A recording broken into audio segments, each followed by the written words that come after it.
नमस्कार दोस्तों, आज मैं आप लोगों के लिए पूर्ति वैभव खरे जी की एक रचना शुक्रिया टमाटर लेकर आई हूँ। टमाटरों पर इन दिनों बहुत चर्चा थी। कोई उसके महंगे दामों से त्रस्त था तो कोई सब्जी में ना डाल पाने की मजबूरी से। तो इसी पर एक खट्टी मीठी सी कहानी है। कहानी आपको पसंद आती है तो इसे लाइक कीजिएगा। हमारे चैनल पर नए हैं तो प्लीज़ सब्सक्राइब करना बिल्कुल मत भूलिएगा। बिना टमाटर वाला बैंगन का भरता गले ही नहीं उतरता। ऑफिस के लंच टाइम पर खाना खाते हुए सुदीप बोला तो मिश्रा जी चुटकी काटते हुए बोले, तो मत उतारो, यहाँ दे दो, हम खा लेंगे। उनकी इस बात पर सभी कर्मचारी हंस दिए तो प्रीति बोली, वैसे सुदीप ठीक कह रहा है। बिना टमाटर की दाल, बिना टमाटर के छोले या दूसरी कोई भी सब्जी कहाँ अच्छी लगती है। तो क्या करें मोहतरमा, आंदोलन करें, टमाटर के दाम कम कराने के लिए सड़कों पर उतर जाएं। मिश्रा जी ने अपना बड़ा सा मुंह खोलकर छोटा सा निवाला डालते हुए कहा। तभी सुदीप बोल पड़ा, कल तो अपने कैलाश जी आएंगे ऑफिस, बस उनकी ही सब्जी खाएंगे सब, आलू टमाटर वाली। हाँ, उनके टिफिन में जरूर आलू टमाटर आता है। वैसे इस बार लंबी छुट्टी ले ली उन्होंने, नहीं तो आज ही टमाटर वाली सब्जी खाने को मिल जाती। प्रीति ने अपना खाना खत्म करते हुए कहा। उनकी अम्मा की तबीयत ठीक नहीं थी ना, उन्हें ही देखने गए थे गांव, वरना कैलाश जी तो एक दिन की भी छुट्टी नहीं लेते।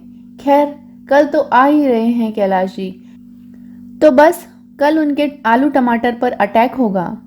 यहाँ सब कैलाश जी को आलू टमाटर का प्रेमी मानकर बैठे थे, पर असल में आलू टमाटर उनका प्रेम नहीं बल्कि वो तो उनकी मजबूरी थी। ऐसी मजबूरी जो वो किसी से साझा भी नहीं कर पाते थे, वरना आलू टमाटर से वे किस तरह से परेशान थे ये बात तो सिर्फ वे ही जानते थे। कैलाश जी बेहद शांत स्वभाव के व्यक्ति थे, पर वे हमेशा से ही खाने पीने के शौकीन रहे हैं। इत्तेफाक से उन्हें पत्नी जी भी पाक कला से प्रेम करने वाली मिल गई। कैलाश जी की जब शादी तय हुई थी तब वे इस बात से सबसे ज़्यादा खुश थे कि लड़की को खाने की नई नई रेसिपी सीखना बहुत पसंद है। शादी तय होने से लेकर शादी होने तक कैलाश जी पत्नी के हाथ के बने स्वादिष्ट और तरह तरह के भोजन के बारे में सोच सोच कर मारे खुशी के मन ही मन उछलते रहते थे। शादी तय होने से लेकर शादी होने तक कैलाश जी पत्नी के हाथ से बने स्वादिष्ट और तरह तरह के भोजन के बारे में सोच सोच कर मारे खुशी के मन ही मन उछलते रहते थे। पर शादी के बाद उनकी सारी खुशी तब हवा हो गई जब हर रोज उन्हें आलू टमाटर की सब्जी ही खाने को मिलने लगी। दरअसल बात ये थी कि उनकी पत्नी सौदामिनी, जिन्हें नई नई रेसिपी सीखने का, नई नई रेसिपीज़ के बारे में पढ़ने का बड़ा ही शौक था, उनके टीवी पर दिन भर फूड चैनल ही चलते रहते थे। मैगजीन और अखबारों में भी आई खाने की रेसिपीज़ की कटिंग वे संभाल कर रखा करती थी। हर नए पुराने शेफ से, नए मसालों से, देसी विदेशी सब्जियों से वे बखूबी परिचित थी।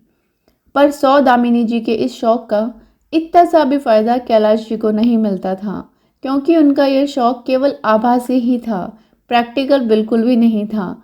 उनका ये शौक बिल्कुल वैसा ही था जैसे कि कोई लड़का बचपन से क्रिकेट मैच देखने का, प्लेयर्स के बारे में पढ़ने का, उनके बारे में जानने का और घर में उनके पोस्टर चिपकाने का तो बहुत शौक रखता है, पर उसे खुद बैट उठाकर फील्ड में उतरने का कोई खासा शौक नहीं है।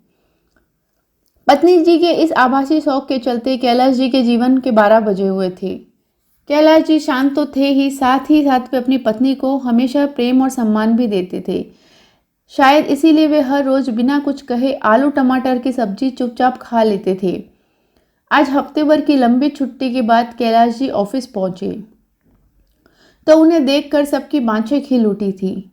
और भाई, आलू टमाटर कैसे हो? और गांव में अम्मा जी की तबीयत कैसी है? मिश्रा जी ने मुंह में रखी गुटके की पीक संभालते हुए पूछा तो कैलाश जी को उनकी अम्मा की तबीयत पूछने पर खुशी कम और मिश्रा जी की आलू टमाटर वाले संबोधन पर गुस्सा ज़्यादा आया। जब लंच का टाइम हुआ तो सबकी नज़रें कैलाश जी के डब्बे पर अटक गई।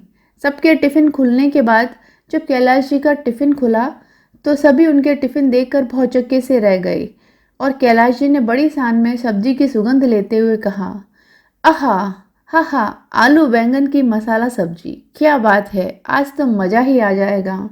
कैलाश जी, आलू टमाटर तो आपकी परमानेंट सब्जी थी ना, मतलब आप भी महंगे टमाटरों से डर गए? हम सब तो इसी आस में बैठे थे कि कैलाश जी तो कम से कम टमाटर वाले आलू लाएंगे, पर आप भी? प्रीति के सवाल पर कैलाश जी बोले, अरे भाई, हमारी पत्नी जी बहुत समझदार है। कल सब्जी लेकर आई तो बोली टमाटर के दाम तो आसमान छू रहे हैं, इसीलिए जब तक टमाटर सस्ता नहीं होता तब तक वे आलू टमाटर नहीं आलू बैंगन बनाएंगी। यहाँ सब टमाटर के बढ़ते दामों को कोस रहे थे और वहाँ कैलाश जी आलू बैंगन खाते हुए महंगे टमाटरों को मन ही मन शुक्रिया अदा कर रहे थे। तो कैसी लगी आपको ये खट्टी मीठी सी रचना, बिल्कुल टमाटर जैसी? मुझे कमेंट बॉक्स में ज़रूर बताइएगा। मिलती हूँ मैं किसी नई रचना के साथ में, तब तक अपना ख्याल रखिए। और प्रीति खरे जी को मैं दिल से शुक्रिया अदा करना चाहती हूँ इस रचना के लिए।